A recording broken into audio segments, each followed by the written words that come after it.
semua dalam keadaan sehat. Kita akan mendengarkan renungan untuk kita di hari Kamis, tanggal 12 September 2024. Tetapi terlebih dahulu kita berdoa. Kiranya kasih karunia Tuhan Yesus Kristus, kasih Allah Bapa, menyertai hati dan pikiranmu di dalam Kristus Yesus Tuhan kita. Amin. Bapak, Ibu, dan saudari yang terkasih, firman Tuhan untuk kita hari ini, di hari yang baru yang Tuhan nyatakan, tertulis dalam Kejadian 41 ayatnya ke-52. Demikian firman Tuhan. Dan kepada anaknya yang kedua diberinya nama Efraim, sebab katanya, Allah membuat aku mendapat anak dalam negeri kesengsaraanku. Demikian firman Tuhan. Bapak, Ibu, dan saudari yang terkasih, ketika kita mendapat bantuan dari orang lain atau mendapatkan sesuatu hadiah, bahkan sesuatu yang di luar logika kita, diberikan seseorang kepada kita atau oknum bahkan keluarga tertentu, sungguh sangat bahagia sekali. Kebahagiaan itu terpancar ketika kita menerimanya, dan kebahagiaan itu terpancar ketika kita memakainya juga. Begitulah bila kebaikan seseorang kita ingat. Bahkan ketika itu pun menjadi sebuah kenangan, ada hal yang baik yang pernah kita ingat dari mereka. Walaupun pada akhirnya kita tidak bertemu atau tidak lagi bersapaan seperti biasanya.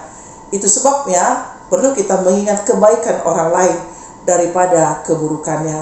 Tetapi sering terjadi 1000 kebaikan akan menghancurkan atau dihancurkan dengan satu kesalahan. Dan itulah manusia. Bapak, Ibu, dan saudara yang terkasih, ini tidak berlaku dalam kehidupan Yusuf sendiri. Ketika banyak hal kesengsaraan yang dihadapinya, baik dari keluarganya sendiri, baik dengan hubungannya dengan beberapa orang, bahkan kehidupannya yang sangat sulit pada waktu itu. Tetapi dia masih mengingat kebaikan Tuhan. Dia masih mengingat betapa Tuhan menjaganya. Dia masih mengingat betapa Tuhan bersamanya.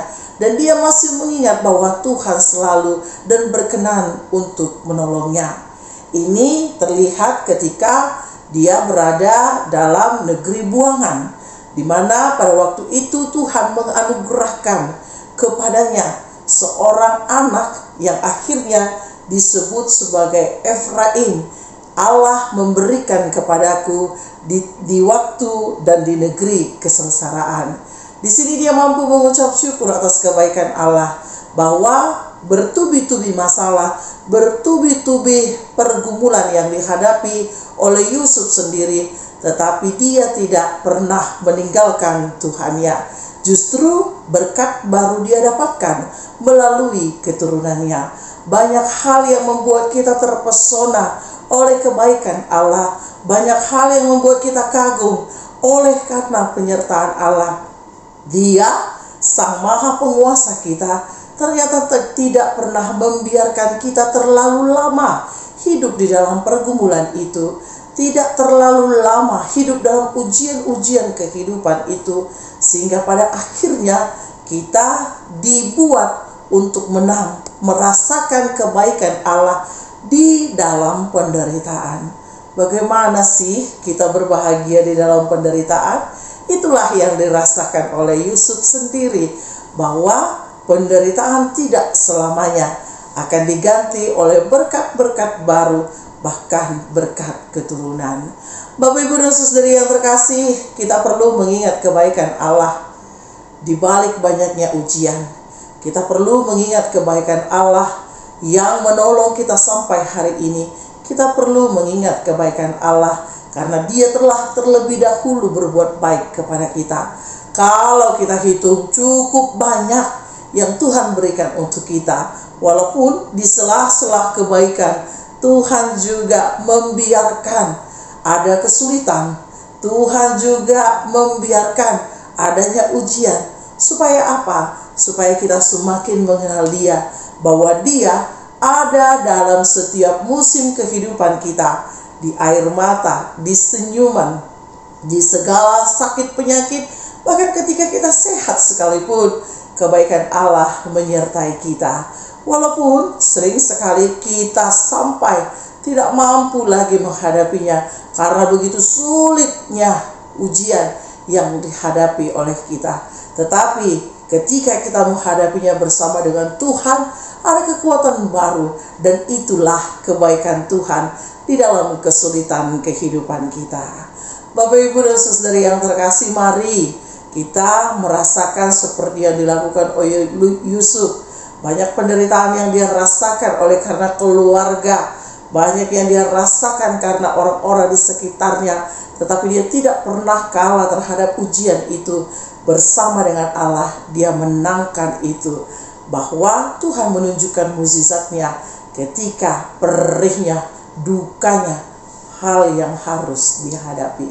Mari kita hidup bersama dengan Tuhan. Mari kita bersama dengan Tuhan. Ada sukacita yang akan menyambut kita. Amin. Kita berdoa.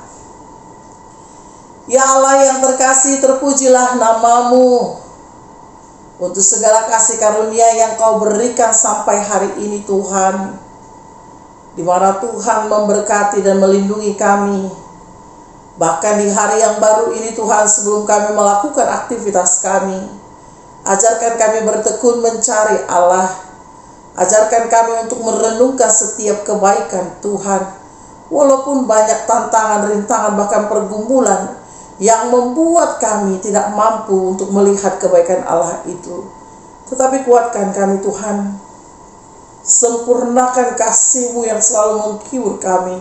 Sehingga apapun yang kami jalani di sepanjang hari ini, Tuhan ada bersama dengan kami.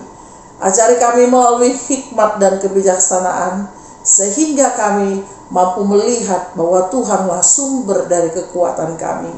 Sertai seluruh jemaat Tuhan, terkhusus HKBP Sola Gracia, mulai dari anak-anak sampai kepada lansia.